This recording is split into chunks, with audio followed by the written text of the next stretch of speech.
নমস্কার বন্ধুরা, আপনারা দেখছেন লোকাল মার্কেট জ্ঞান। আজ 7ই জানুয়ারি 2026। গমের বাজারে হালকা দরপতন লক্ষ্য করা যাচ্ছে। অনেক জায়গায় আজকের গমের রেট 10 থেকে 20 টাকা প্রতি কুইন্টাল পর্যন্ত কমেছে।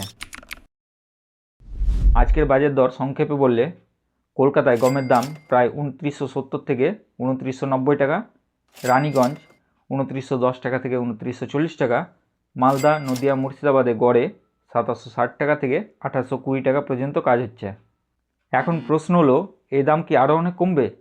বাস্তব কথা হলো, সরকারি গমের দাম মোটামুটি 2550 টাকা কুইন্টাল হতে পারে, কিন্তু এর সাথে আরও যোগ হবে ট্রান্সপোর্টেশন কস্ট, যা পশ্চিমবঙ্গের মার্কেটে প্রায় এসে দাঁড়াবে 2650 থেকে 2700 টাকা প্রতি কুইন্টাল।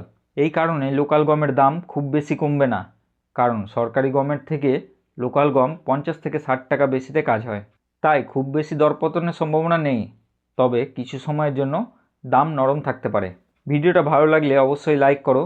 এই ধরনের রিয়েল মার্কেট আপডেট পেতে চ্যানেলটাকে সাবস্ক্রাইব করো, আর কমেন্টে লিখে জানাও তোমার এলাকায় গম কী দামে কাজ হচ্ছে। আজ এই পর্যন্তই, দেখা হবে অন্য কোনো ভিডিওতে।